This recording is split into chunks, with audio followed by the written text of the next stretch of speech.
شری رنجیش نے جب اپنی سیاسی اہمیت جتانا شروع کی انہیں منہ کی کھانا پڑی۔ امریکی سیاسی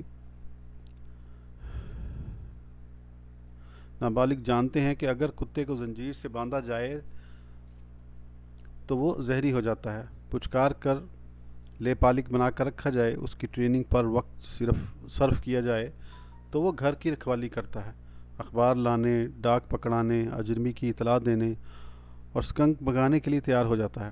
اکثریت بھی اس ٹریننگ پر لگتی رہتی ہے۔ ایک سے قانونی حقوق لے چکنے کے بعد، اپنی شناخت گنوا بیٹھنے کے بعد بھی یہ حقیقت نہیں بدلتی کہ اقلیت بھی اکثریت کا حصہ نہیں بن پاتی۔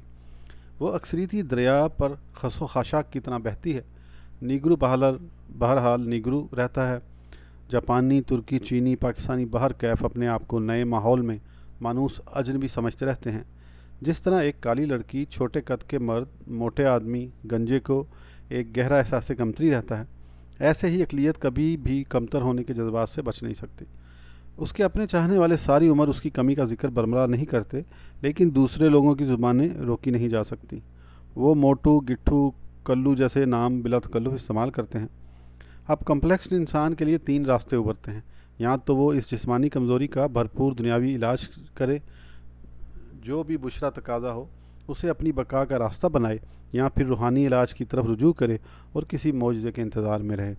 اگر یہ دونوں چیلنج اس کی ہمت سے زیادہ ہیں تو پھر اپنی کمتری کو مان کر برا ماننے اور رنجیدہ ہونے کی سٹیج سے نکل جائے اور معاشرے میں پچھلی بینچ پر بیٹھنے کی عادت ڈال لے اور اپنے آپ کو اصلی شہری کی بجائے 2 نمبر کا انسان سمجھ لے۔ جتنی کریمیں، گنج کے علاج اور ورزشوں کے سینٹر انسانوں کی آرزوؤں کے باعث ککرمتوں کی طرح مارکیٹوں میں آئے ہیں جن سے کروڑوں کا کاروبار چل رہا ہے، انسان احساس کمتری میں مبتلا ان لوگوں کی جیبیں خالی کرنے کے ذرائع ہیں۔ جو انسان اپنی کمی کو زیادہ محسوس کرتا ہے، اس کا رجوع دولت کی طرف تیزی سے ہوتا ہے۔ دولت وہ زبردست مور پنکھ ہیں جس سے بیچارہ کوا ہنس بننے کے آخری خواب دیکھتا ہے۔ فرد کی حد تک تو دولت کا نسخہ کافی کامیاب رہتا ہے۔ کار، بینک بیلنس، کوٹھی، ہوائی سفر، دبدبا، فرعونیت اور ہم چو ماں دیگرے نیست والا ایلیوژن قائم رہتا ہے، لیکن عموماً دولت اقلیت کا مسئلہ مجموعی طور پر حل نہیں کر سکتی۔ جب اقلیت ضم ہونے کی تمام تراکیب استعمال کر چکتی ہے اور کامیاب نہیں ہو پاتی، جب چینی پانی میں اور زیادہ حل نہیں ہو سکتی تو ایک بار پھر محلول سوکھنے لگتا ہے۔ چینی علیحدہ ہو کر کرسٹلز کی شکل اختیار کرنے پر مجبور ہے۔ اس وقت اقلیت مایوسی کا شکار ہو کر مراجعت کرتی ہے اپنے مذہب، کلچر، زبان، لباس کی طرف۔ واپسی کا سفر۔ لیکن اس پچھل لوٹنے کا ذکر میں پھر کروں گا۔ میری بیٹی گھر میں ہے اور مجھے کھانے کے لیے آوازیں دے رہی ہے۔ اس کی آواز میں سائرن بجنے کی کیفیت ہوتی ہے۔ ارجمن سر سے پاؤں تک ورکوہلک ہے۔ وہ چلتے پھرتے کھانا کھاتی ہے، بیٹھ کر ٹی وی نہیں دیکھ سکتی، واک مین لگا کر کپڑے استری کرتی ہے، کتاب پڑھتے وقت بھی کمپیوٹر لگائے رکھتی ہے۔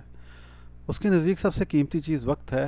وہ ہر لمحے اسے سونے میں تبدیل کرتی رہتی ہے۔ کبھی وہ وقت کو گھر کے کام میں بناتی ہے، کبھی اپنے جسم کی ورزش میں بدل لیتی ہے۔ اس کی سب سے بڑی تفریح یہ ہے کہ وہ مصروف رہے اور کام کی زیادتی کے خلاف ہر ایک سے گلہ بھی کرتی ہے۔ یہی پھوکٹ، کھوکھلا، بوسی بنا وقت امریکہ کا اصلی ویست ہے۔ جنک یارڈز میں جو کچھ اکٹھا ہوتا رہتا ہے وہ تو ریسائیکل کیا جا سکتا ہے، لیکن وقت کے برکت سے کچھ نہیں بنتا۔ انسان خالی ذہن ہو کر ہوا میں گھورنا، ہاتھ پر ہاتھ دھر کر بیٹھنے کا فن بھول گیا ہے۔ میڈیٹیشن کے سینٹر تو ہیں، لیکن وہاں بھی گیان دھیان کو کام میں بدل کر مصروف رہنا اصل مقصد ہے۔ کاموں سے بے پرواہ، تعلقات سے بے نیاز، ندی کنارے بیٹھ کر دریا کے بہاؤ کو دیکھتے رہنے کا فن اب شہری لوگوں کو بھولتا جا رہا ہے۔ جب امریکی بریک کے لیے گھر سے نکلتا ہے تو اسے بہت سے انتظامات کرنے ہوتے ہیں: مچھلی پکڑنے کا سامان، سٹیل اور مووی کیمرے، کتابیں، سلیپنگ بیگز، حتیٰ کہ کچھ لوگ تو باربیکیو کی انگوٹھی اور میرینیٹ کیا ہوا گوشت مرغی بھی ساتھ لے کر چلتے ہیں۔ ہالیڈے بذات خود کام میں بدل جاتی ہے۔ کھیتوں کو فارغ چھوڑے رکھنے سے شعاعیں مٹی میں داخل ہوتی ہیں اور ہوا میں سے گرنے جھڑنے والا پولن بڑی رویدگی لیے کھیتوں میں جاری ساری رہتا ہے۔ انسان جب کام کاج چھوڑ کر ٹانگیں پھیلائے سر کے پیچھے ہاتھوں کی کنگھی سے سہارا دے کر مندی مندی آنکھوں سے نیلگوں آسمان کو دیکھتا ہے تو آہستہ آہستہ اس کے شعور اور لاشعور کا درمیانی دروازہ کھلتا ہے۔ پھر وجدان کی پریاں اشارہ پا کے اسے تخت شعور کی دنیا میں لے جاتی ہیں۔ تخلیق کے پرندے پڑپڑاتے ہیں، صدیوں کی گم گشتہ آرچی ٹائپ شبیہیں ملتی ہیں، ماضی اور مستقبل کے اسرار و رموز سے شناسائی ہوتی ہے۔ انسان اپنے آپ کو ہپنوٹائز کرنے کی قوت سے شناسا ہو جاتا ہے۔ تخت شعور ہی یادوں کا سٹور ہاؤس ہے۔ ان سلجھی گتھیوں کا پنڈورا باکس ہے سلجھی گتھیوں کا پنڈورا باکس ہے۔ یہیں سے عرفان ذات کا علم ملتا ہے۔ مصروف انسان کی یہاں تک رسائی نہیں ہو پاتی۔ میں آپ سے اقلیت کی بیچارگی کے بارے میں بات کر رہا تھا، لیکن فرد کی گمشدگی کی طرف کھسکتا چلا گیا۔ ترقی کے لشکارے تو خیرت میں ڈبوتے گئے، لیکن فلاح کا دروازہ بند ہوتا چلا گیا۔ ابو، بالکنی میں ارجمن کی آواز آتی ہے۔ آ جائیے، مجھے ہسپتال جانا ہے، دیر ہو رہی ہے ابو۔ میں خیالوں کے الجھے دھاگوں کا لچھا پلاسٹک کی کرسی پر رکھتا ہوں۔ سامنے والے گھر کی بالکنی سے گریک بڈھا چابیوں کا گچھا نیچے سڑک پر پھینکتا ہے۔ اس کا جوان سل بیٹا ان چابیوں کو دونوں ہاتھوں میں کیچ کرتا ہے۔ جب بڈھے نے چابیوں کو نیچے گرایا تو میں نے دعا کی تھی کہ یہ چابیاں سیدھی نوجوان کے ہاتھوں میں پہنچیں، سڑک پر نہ گریں، ورنہ وہم تھا کہ اگر چابیاں نیچے گر گئیں تو گریک نوجوان کے لیے اچھا نہ ہوگا۔ وہ اتنے بڑے بڑے ٹرک چلاتا ہے جن میں کاریں سامان سفر ہوتی ہیں۔ ایسے ٹرک ڈرائیور کی زندگی کے لیے مجھ جیسے بڈھے کو خوف آتا ہے۔ میں اس کے لیے صرف دعا کر کے شگون کا سہارا لے سکتا ہوں۔ ہم بڈھے لوگ حزن و ملال کے بندے ہوا کرتے ہیں۔ خوف ہمارا گائیڈ ہے۔ ہم جیسے عمر سیدھا یہاں کے دوزخ سے نکل کر مابعد کے جہنم میں داخل ہو جائیں گے۔ اس تسلسل کی وجہ سے ہمیں علم بھی نہ ہوگا کہ یہ کارنامہ کیسے ہوا۔ شاید اسی خوف کی وجہ سے ہم مضبوط فیصلوں کے سہارے نہیں جیتے۔ ہم شگونوں کی انگلی پکڑ کر فیصلے کرتے ہیں۔ ہمیں ہر وقت استخارے کی ضرورت رہتی ہے۔ ہم اخباروں میں دیکھتے ہیں آج کا دن کیسا گزرے گا۔ جنم کنڈلی ہماری بنیادی کھوج ہے۔ نجومی، عامل، پیر فقیر، تعویذ گنڈا، وظیفے وظائف ہماری اصلی زندگی ہے۔ ہم بشری تقاضوں کو پورا نہیں کر پاتے اور مذہب کی اساس جو صبر و شکر ہے اس کو بھی مان نہیں سکتے، کیونکہ صبر کسی شگون کا سہارا نہیں لیتا۔ ہم کہیں خواب اور خواہش کے درمیان، اصل و نقل کے مابین حقیقت اور خواب سے ملا جلا ایک ملغوبہ تیار کرتے ہیں اور اسی معجون مرکب کو چاٹ لا حاصل زندگی بسر کرتے ہیں۔ آواز پھر آتی ہے، ابو جی آ جائیں پلیز۔ آ رہا ہوں، آ گیا بس۔ ایک بار میں نے گھر کے آگے ڈھیر اخبار رسالوں میں سے ایک ٹیبلو نکالا۔ اس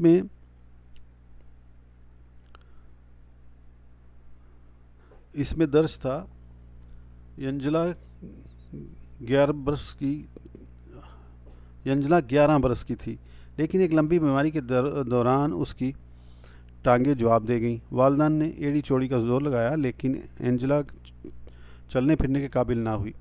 ہار کر اسے سان فرانسسکو کے ہسپتال میں داخل کرا دیا۔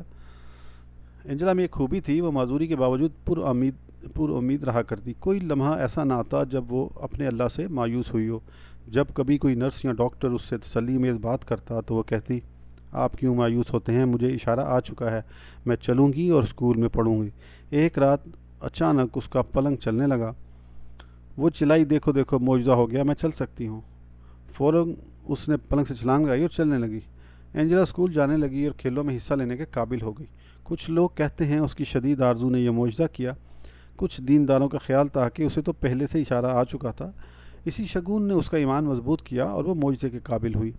کچھ تحقیقی لوگوں نے اظہار کیا پلنگ کا چلنا معجزہ نہ تھا۔ اس رات سان فرانسسکو میں زلزلہ آیا۔ اسی ہسپتال میں ایک پورا بلاک گر گیا۔ یہ اب انسان کی استعداد یا مرضی پر منحصر ہے کہ وہ اینجلا کے چلنے کو زلزلے سے منسوب کرے یا معجزے سے۔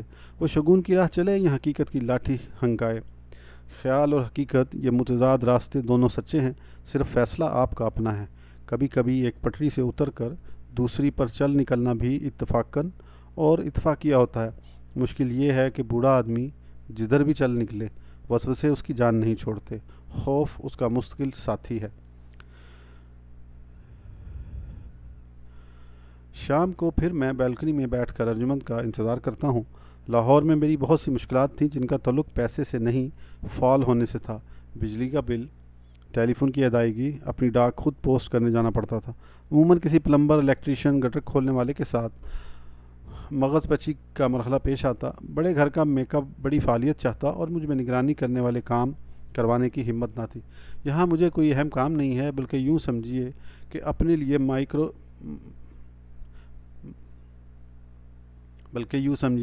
لیے مائکرو اوون میں کھانا گرم کرنے کے سوائے مجھ پر کوئی بھاری ڈیوٹی نہیں۔ راحتیں قریب قریب مکمل ہیں، لیکن اب دن بہت لمبا ہو گیا ہے۔ لاہور میں نظریاتی اختلافات کے ہاتھوں دوستوں میں بول چال بند ہو جایا کرتی تھی۔ لیگ اور پیپل پارٹی نے خاندانوں کو 2 پارٹیوں میں تقسیم کر رکھا تھا۔ ڈرائنگ روم کی فضائیں وربل ڈائریا کے ہاتھوں بدبودار تھیں، قیمتیں فلک بوس ہو رہی تھیں۔ ڈالر کی قیمت بڑھ جانے کے باعث کئی گھروں میں مالی استحکام ناممکن تھا، اور لوگ ان مشکلوں کے ہاتھوں حیرت زدہ مرنے مارنے کی سوچ رہے تھے۔ لیکن انہی مشکلات کے ہاتھوں اکثریت زندہ بھی تھی۔ بوریت کا وقت نہ تھا، سوچنے اور تفکر کرنے کی مہلت نہ تھی۔ ارجمند کے صاف ستھرے گھر میں مجھے بار بار گھڑی دیکھ کر مایوس لوٹنا پڑتا۔ منٹ سالوں میں کٹتا۔ مشکلات میں گھرا انسان تیز سوچتا اور تیز ترین دوڑتا ہے۔ اس کے لیے وقت ہمیشہ کم اور وسائل کم تر ہوتے ہیں۔ وہ جدوجہد کی سان پر چڑھا رہتا ہے، لیکن اس کا وجود اسے تنگ نہیں کرتا۔ جو ہی وافر وقت حاضر مال بن کر آ جائے، اپنے وجود کے ساتھ وقت گزارنا مشکل ہو جاتا ہے۔ پھر نفسیاتی بیماریاں تنہائی کی بے معنویت ستانے لگتی ہیں۔ عرفان ذات حاصل کیے بغیر اطمینان نصیب نہیں ہوتا۔ ذکر کے بغیر کسی طور بھی انسان مجتمع نہیں ہو پاتا۔ کیا کیا جائے، اطمینان نہ وہاں تھا نہ یہاں۔ ایک اس ذات کی بندھے رہنے میں فلاح کی پھوار پڑتی رہتی تھی۔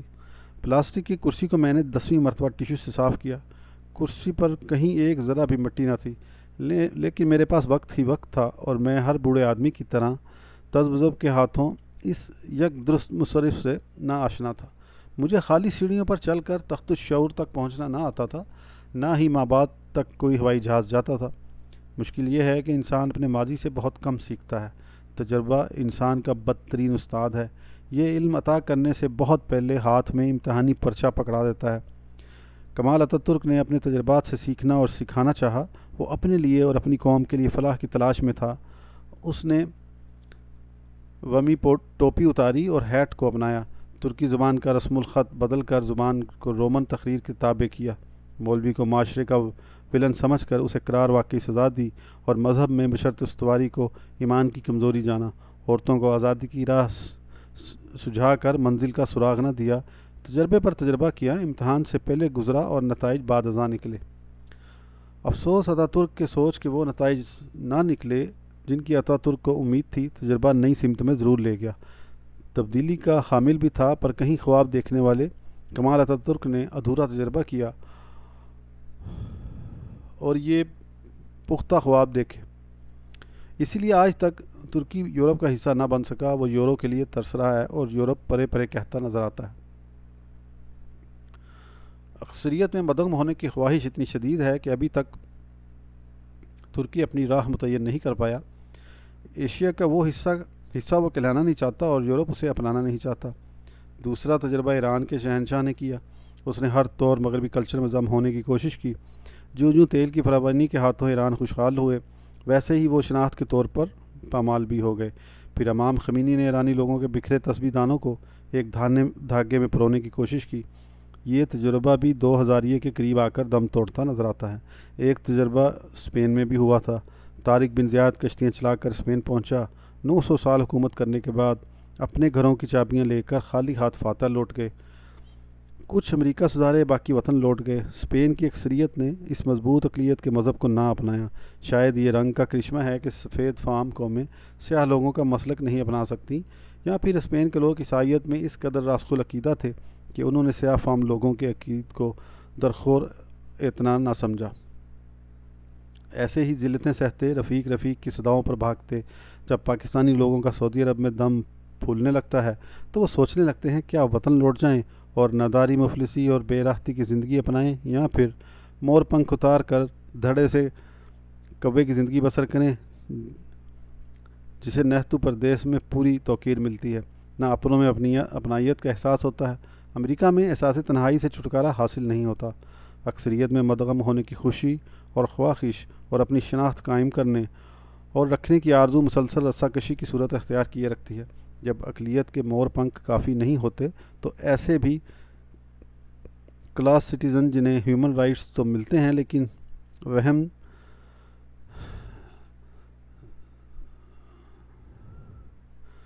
لیکن وہ مساوات نہیں ملتی جو صرف نبیوں کی میراث ہے۔ ایسے میں اقلیت کبھی کبھی اقلیتی گروہوں کی شکل میں بڑھ جاتی ہے۔ ایسے گروہ اپنے مذہب اور کلچر کی پاسبانی کے لیے اٹھتے ہیں۔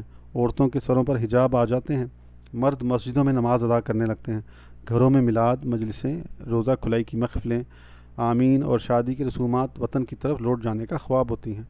ڈرگز، جنسی بے راہ روی، آزادی سے حاصل کردہ جرائم سے خوفزدہ ہو کر مسلمان تارکین ایسی زندگی بسر کرنے پر مجبور ہو جاتے ہیں جس کی وجہ سے سفید لوگ انہیں فنڈامنٹلسٹ کہتے ہیں۔ اکثریت اس انداز زیست سے خوفزدہ ہو کر ایسے مسلمان گروہوں کو دہشت گرد گرانتی ہے۔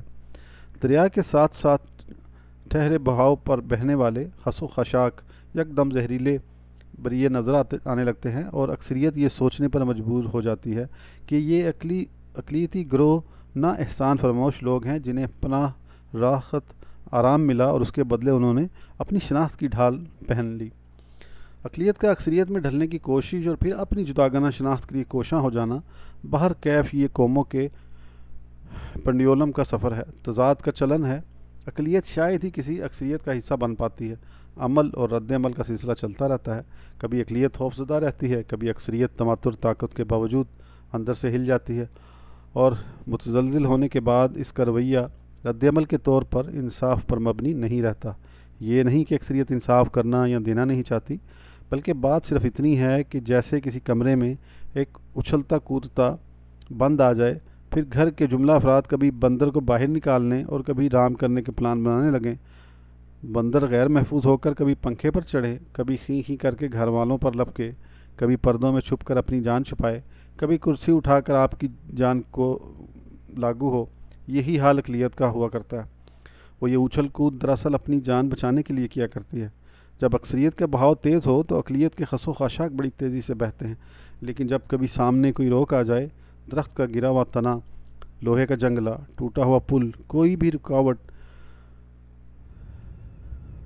اس تیز بہاؤ کو سست کر دے تو پانی نچلی سطح پر تو رواں رہتا ہے، لیکن روئے دریا پر جھاڑ جھنکار پلاسٹک کے لفافے، ٹین ڈبے، بیکار اشیاء کر دریا کی روانی کے ساتھ نہیں بہہ سکتی اور رکنے پر مجبور ہوتی ہیں۔ یہی وہ وقت ہے جب اقلیتی گروہ روٹھے بچوں کی طرح احتجاج پر آمادہ ہوتا ہے۔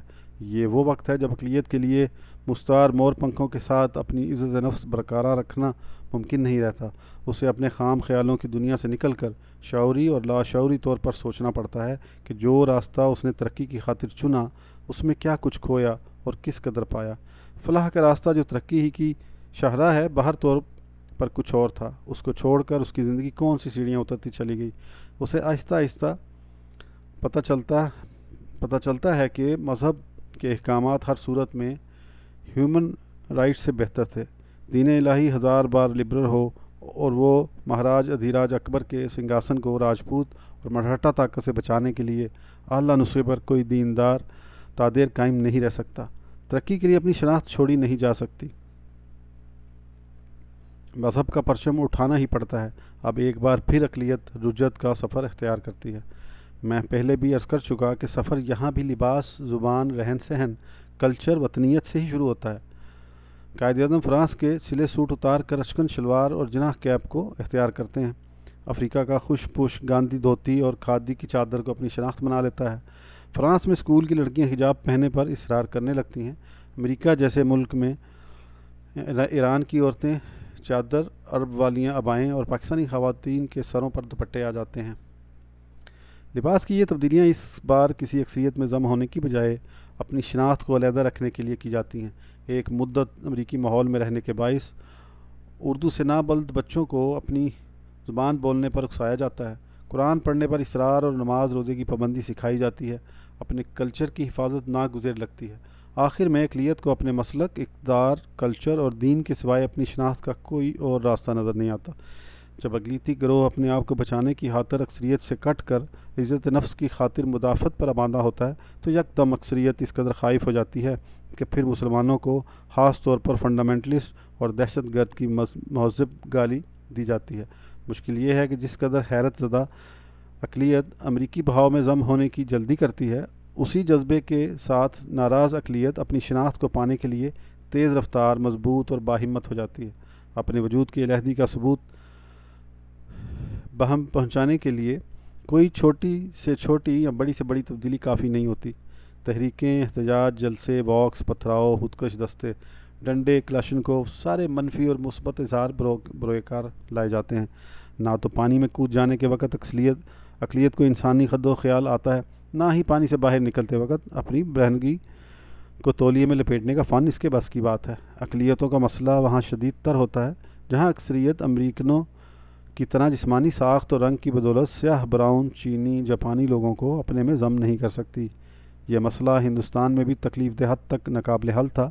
یہاں تقسیم مذہب کی بنا پر ہوئی، کیونکہ ساری سوسائٹی مذہبی اعتقادات کی بنا پر ویدوں کے زمانے سے مذہبی طبقوں میں بٹی ہوئی تھی۔ برہم جاتی شودروں کو دھرم کی بنا پر اپنے میں سمو نہیں سکتی تھی۔ امریکہ میں رنگت کی تقسیم نے بنیادی مساوات قائم نہ ہونے دی۔ ہندوستان میں مذہب یکجہتی کی فضا پیدا کرنے میں مزاحم ہوا۔ نہ رنگت انسان کے بس میں ہے اور نہ ہی کوئی شودر اپنے آپ کو برہمن ڈکلیئر کرنے کا اہل ہے۔ ہندوستان میں ساری اقلیتیں بلاہر اپنے گروہوں میں جکڑی گئیں۔ پارسی، اینگلو انڈین، سکھ اور مسلمان اس بات کے شاہد ہیں کہ ہندوستان میں ان کی شناخت بی کلاس سٹیزن کی رہی ہے۔ سکھوں اور مسلمانوں کی حالت ہندوستان میں دوسری اقلیتوں سے مختلف تھی۔ وہ برصغیر میں بادشاہت کے مزے لوٹ چکے تھے۔ مغل بادشاہوں نے زمیوں کے حقوق کا اس درجہ خیال رکھا تھا کہ راجپوت اور مرہٹے مغل راج میں بڑی طاقتیں بن گئے۔ مسلمان کسی اقلیت کو جبراً اپنے میں ضم کرنے کی کوشش نہیں کرتے۔ اقلیت کی حفاظت کے لیے ضرور جزیہ کی شکل میں ٹیکس لگایا جاتا رہا، لیکن جذبہ اقلیت کی حفاظت کے لیے اکٹھا کیا جاتا تھا۔ سکھوں نے ہندوؤں میں ضم ہونے کی خاطر ہندوؤں میں شادیاں تک کیں۔ توحید پرست ہونے کے باوجود گرو نانک جی کی تصویروں، بتوں کو ماتھا ٹیکا اور رسومات میں ہندوؤں کی پیروی کی، لیکن مسئلہ ان کا بھی حل نہ ہو سکا۔ بابری مسجد کا منہدم ہونا اور امرتسر کے گرودوارے کی بے حرمتی اس بات کی شاہد ہے کہ ابھی تک ہندو جاتی کا غصہ فروغ نہیں ہوا۔ ہیلا جوئی یا زبردستی سے کسی فرد یا گروہ کو اپنے میں ضم کرنے کی کوشش اسلام کے لیے ایک مذموم فعل ہے۔ استقامت کی مثالی زندگی پیش کرتے رہنا سب سے زیادہ مغیر العقول معجزہ ہے جس کے سحر سے کوئی بچ نہیں سکتا۔ یہی راستہ صوفیہ کا رہا جس سے ہندوستان کے اکثریتی لوگ اسلام میں ضم ہوئے۔ افسوس کہ سفید فام امریکی ایسا کوئی حل پیش نہ کر سکا، کیونکہ وہ کسی ایسے اقلیتی گروہ کو اپنے میں ضم کرنا ہی نہیں چاہتا تھا جو اس سے مختلف تھا۔ وہاں صرف ہیومن رائٹس کا نعرہ بلند ہوا، جس نے جمہوری نظام کو تو مضبوط کیا لیکن فرد کے احساس سے شکست کو کم نہ کر سکا۔ امریکہ میں کرسچن بیلٹ میں بسنے والے لوگوں کا خیال ہے کہ امریکہ کے زوال کی وجہ نیگرو اور ریڈ انڈین کی بد دعا ہے جو نسل در نسل ان کے دلوں سے نکلتی ہے اور جس کے باعث امریکی سوسائٹی سطح پر پرامن لیکن اندر سے بپھرتی چلی جاتی ہے۔ میں اپنی لہر در لہر بار بار لوٹ آنے والی سوچ میں یہاں تک پہنچا تھا کہ ایک بار پھر ارجمند کی آوازیں شروع ہو گئیں۔ میری زندگی میں بلاوے کم ہیں، اس لیے میں ان پر لبیک کہتا ہوں۔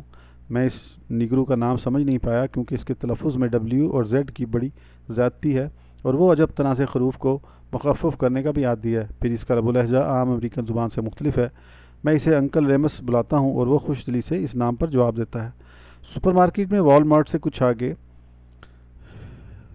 بارڈر بک شاپ ہے جہاں بار ڈھیروں کتابیں قارئین کے مطالعے کے لیے پڑی رہتی ہیں۔ اس جگہ ایک پلاسٹک کی کرسی پر کبھی کبھی انکل ریمس مجھے بیٹھا نظر آتا ہے۔ اس کی بیٹی یا بہو گروسریز کرنے جاتی ہیں اور وہ یہاں بیٹھ کر کبھی کبھی کاغذی گلاس میں پانی پیتا نظر آتا ہے۔ اس روز وہ سیاہ مجسمہ مجھے دیکھ کر مسکرایا۔ میں اس کے قریب ہو گیا۔ گڈ مارننگ انکل ریمس بولا۔ گڈ مارننگ انکل ریمس، کیا آپ کافی پینا پسند کریں گے؟ I don't mind buddy, one more cup. ہم دونوں کافی شاپ کے سامنے لگی گول میزوں کی طرف چل دیے۔ جب ہم قریب پہنچے تو ایک لمبی دم والی کالی کوئل ہمارے قریب ہی میز پر بیٹھ گئی۔ انکل ریمس نے کہا، گاڈ ایسے چاہتا تھا، کیا چاہتا تھا کہ انسان کبھی کسی کو خوف زدہ نہ کرے، لیکن بدقسمتی سے ہم دوسروں سے خوف زدہ ہوتے رہتے ہیں اور دوسروں کو خوف زدہ کرتے رہتے ہیں۔ انکل ریمس عموماً مجھے فوک وزڈم کی کہانیاں سناتا ہے۔ وہ کچھ سوچتا گنگناتا مسکراتا وہ بولا، سنو، جہاں سے میں آیا ہوں وہاں مجھے احساس نہیں تھا کہ میں نیگرو ہوں، کیونکہ وہاں سب کالے تھے۔ میں کچھ شرمندہ ہو گیا، حالانکہ میں بھی سفید فام نہ تھا۔ ہاں، کچھ ایسے ہی ہے۔ تم جانتے ہو جب آدمی احساس کمتری میں مبتلا ہو تو وہ چڑچڑا، کمینہ اور ناشکرا ہو جاتا ہے۔ ہاں، شاید تم ٹھیک کہتے ہو۔ معلوم ہے یہ احساس کمتری کب پیدا ہوتا ہے؟ میں نے کبھی سوچا نہیں انکل ریمس۔ کالی کوئل ڈبل روٹی کا بھورا منہ میں ڈال کر اڑ گئی. جاتے ہوئے وہ جیسے گالی گئی. کون می پینا کوئلہ سرنیا یونانا گولا وائی پی ماری دی تو سرنیا ان پی جپا. سوچا کرو برادر, سوچا کرو, تمہارے مذہب میں تو سوچنے کا بڑا حکم ہے. یہ کوئل کیوں خوفزدہ نہیں اور ہم کیوں ڈرتے رہتے ہیں؟ جہاں تک میں کونگو کے طاس میں تھا مجھے کوئی احساس کمتری نہ تھا. جب تک مقابلہ نہ ہو, تم سے بہتر یا کمتر موجود نہ ہو, احساس کمتری پیدا نہیں ہوتا. جب نیگرو اپنے جیسوں میں تھا تو وہ شاکی نہیں تھا. غریب آدمی غریبی میں خوش رہتا ہے جب تک اسے کسی امیر سے پالا نہیں پڑتا. میری پوتی ایمیلیا نے اسکول چھوڑ دیا ہے. وہ ملاٹو ہے. جانتے ہو ملاٹو کون ہوتے ہیں؟ جی نہیں. وہ لوگ جن میں سفید لوگوں کا خون بھی ہوتا ہے, جو نام مکمل طور پر نہ سیاہ ہوتے ہیں نہ سفید. میری پوتی ایمیلیا اب اسکول نہیں جاتی.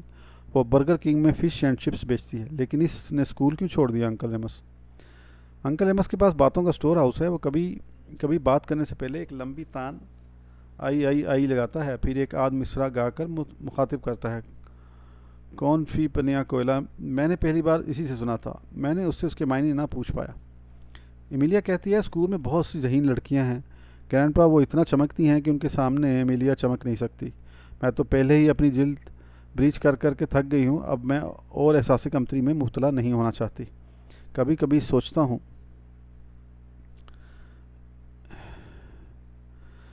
اتنی اونچ نیچ کیوں رکھتی ہے. میں نے شکستگی سے پوچھا.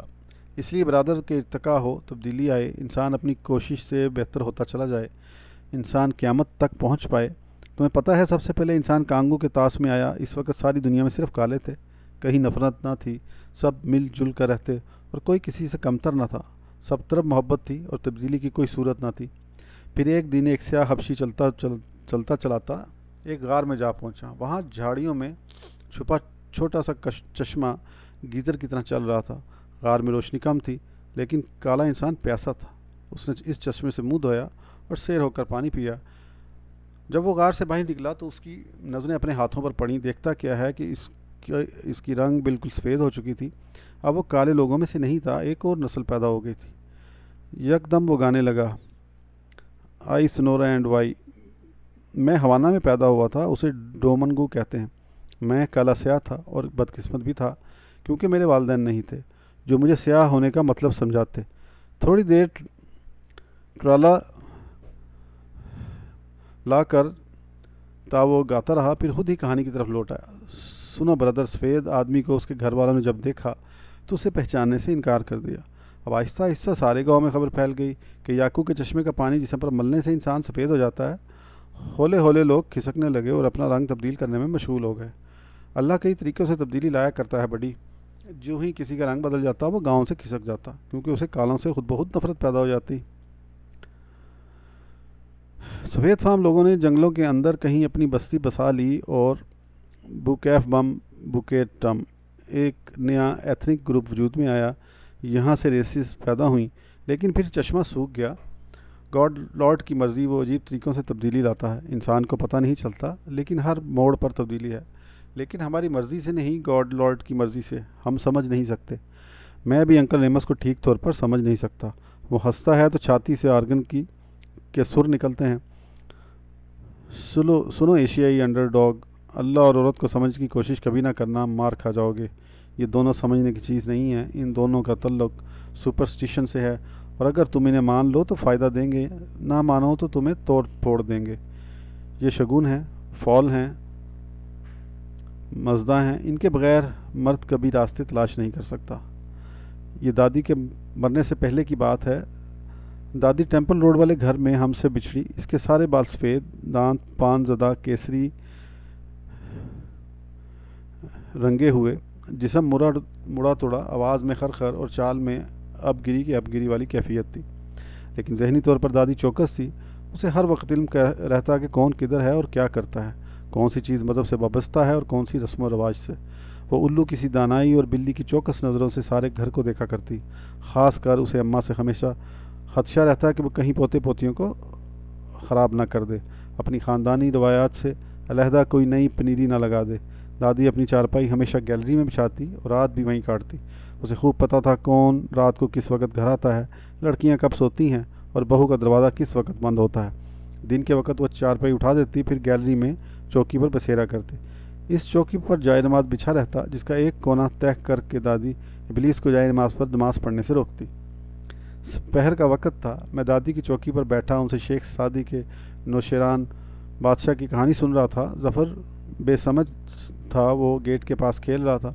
اس کے ہاتھ میں ایک لمبی سی چھڑی تھی، وہ اچھکتا پھر چھڑی زور سے زمین پر مارتا، رکتا اور کہتا اب آیا مزہ بردے کی مجھے اڑنگی۔ پھر دو چار قدم جلدی سے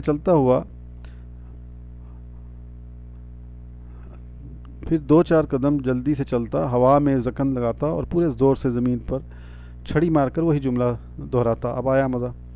دادی نے کہانی درمیان میں چھوڑ دی اور ظفر کی داد دیکھنے لگی۔ ظفر چھڑی سمیت گیلری کی طرف لپکا۔ اسے گیٹ سے گیلری تک آتے کچھ دیر لگی، لیکن دادی منتظر رہیں۔ ظفر ادھر آؤ۔ ظفر بادل ناخواستہ چلا آیا۔ ماں کا اثر ہو گیا نالائق، نہ دادی کو سلام نہ بھائی کو السلام علیکم۔ منہ تھتا کر ظفر بولا ادھر بیٹھو۔ ظفر میں بھی اتنی جرأت نہ تھی کہ وہ بیٹھنے سے انکار کرتا۔ دادی نے اس کے ہاتھ کی طرف اشارہ کر کے پوچھا یہ ہاتھ میں کیا ہے؟ چھڑی ہے جی شہتوت کی۔ اور تو اس چھڑی سے زمین کو کیوں مار رہا ہے؟ ظفر چپ رہا۔ تو نے دھرتی کو کیوں پیٹا نالائق؟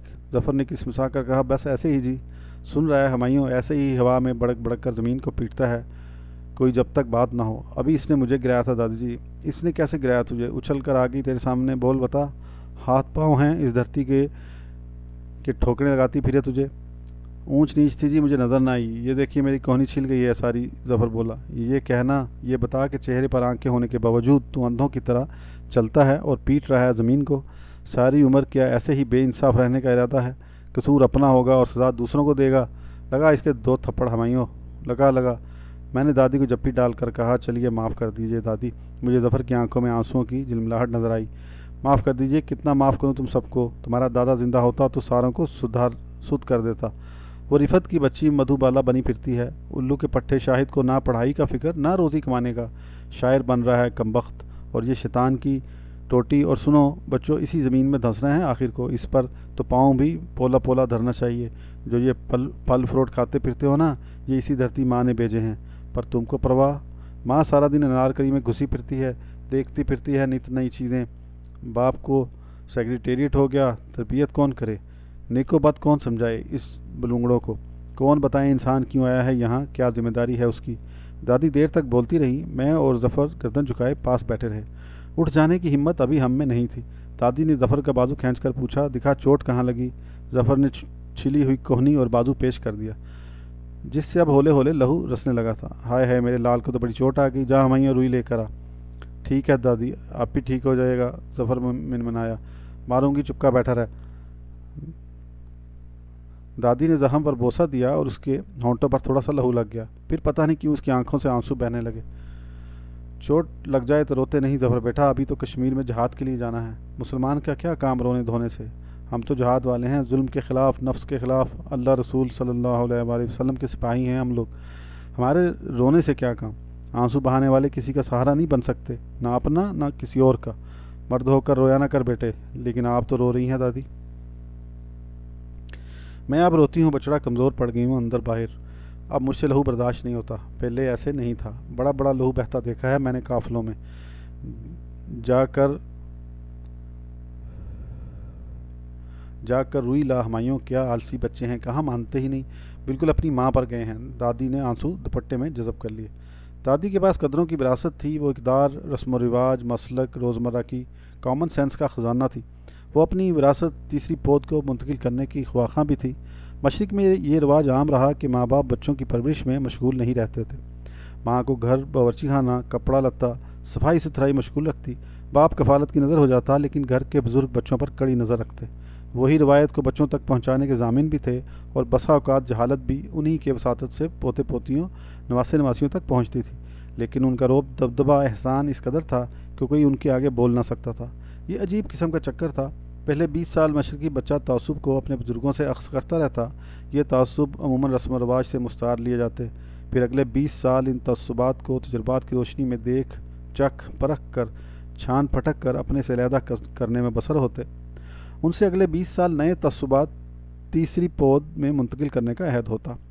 ان تعصبات کے ہمراہ بیشتر وقت وہ اقدار جو رسم و رواج پر مبنی نہ ہوتی بلکہ جن کی اساس مذہب ہوتا، ان پر عمل درآمد ہوتا یا نہ ہوتا، ان پر اتنا کڑا ایمان بھی نہ ہوتا، لیکن دادے کی یہ وراثت بھی آسانی سے اگلی نسل تک پہنچ جاتی۔ دادا خود ریڈ لائٹ کا رسیہ، شراب کا عاشق، جوئے کا دل دادا ہوتا، لیکن اپنے پوتے کو ان برائیوں سے روکنے کا خود کو نہ صرف مجاز ہی سمجھتا بلکہ اصرار بھی کیا جاتا کہ من کنم شماخس رکنید۔ یہی تربیتی ادارہ اس قدر مضبوط تھا کہ کچھ نہ کچھ چھت سے رسنے والا پانی بنیادوں میں ایمان صورت بیٹھ ہی جاتا تھا۔ بلکنی میں بیٹھ کر دیر تک میں دادی کو یاد کرتا رہا۔ دادی کی یاد کو بھی میں کسی کے ساتھ شیئر نہیں کر سکتا۔ میری عادت ہے، میں نہ تو اپنی خوشی میں کسی کو شامل کر سکتا ہوں، نہ ہی کسی دوسرے کی رسائی میرے غم تک ہو سکتی ہے۔ اندرون صحن دل میں کسی کو تانکنے جھانکنے کی اجازت نہیں دیتا۔ اس تنہائی پسندی پوشیدگی کا میں عاشق ہوں۔ میں لیمن ڈراپ کی طرح اندر ہی اندر خوشی کو چوستا رہتا ہوں، اور غم کی چیونگم کو چباتے رہنا بھی میرا محبوب مشغلہ ہے۔ دادی جب تک زندہ رہی، گیلری میں اس وجود بے معنی تھا۔ جس روز اس کی چارپائی گیلری سے اٹھا دی گئی اور وہ میز بھی غائب ہو گیا جس پر ان گنت معجون، چورن، دوائیاں پڑی رہتی تھیں، اسی دن سے دادی سارے گھر میں سرایت کر گئی۔ اماں نے سب سے زیادہ دادی کو ہتھیا لیا اور آہستہ آہستہ انہی کا روپ دھارتی گئی۔ جس دادی سے ماں نے ساری عمر نفرت کی، اس دادی کی وہ کاربن کاپی بن گئی، حتیٰ کہ ان کی شکلوں میں بھی مشابہت پیدا ہو گئی۔ ایسے کیوں ہوتا ہے؟ جس سے نفرت شدید ہو، انسان وہی کچھ بن جاتا ہے۔ دراصل انسان کا کچھ ٹھیک نہیں، دماغ تحقیق کی طرف لے جاتا ہے اور قلب وجدان کی طرف، اور ایک تیسری سمت ایسی بھی ہے جس کا نہ تحقیق سے تعلق ہے نہ وجدان سے۔ لال بجوکو کی کہانی یونیورسل ہے۔ مجھے ایک مرتبہ گرمز فیری ٹیل میں بھی اسے پڑھنے کا اتفاق ہوا تھا۔ وہ کہانی کچھ اس طور پر تھی۔ اس کہانی کو پھر کل نیکسٹ آڈیو میں کریں گے انشاءاللہ۔ اس وقت تک کے لیے اجازت دیجیے، اور اس کو شیئر کریں اور زیادہ لوگوں میں اس کو پھیلائیں تاکہ ایک اچھی گائیڈنس ہے۔ یہ ناول جو ہے بہت اچھی گائیڈنس ہے نیکسٹ جنریشن کے لیے بھی، ہمارے لیے بھی۔ اور پھر انشاءاللہ نیکسٹ آڈیو میں ملتے ہیں۔ اس وقت تک کے لیے اجازت دیجیے۔ اللہ حافظ۔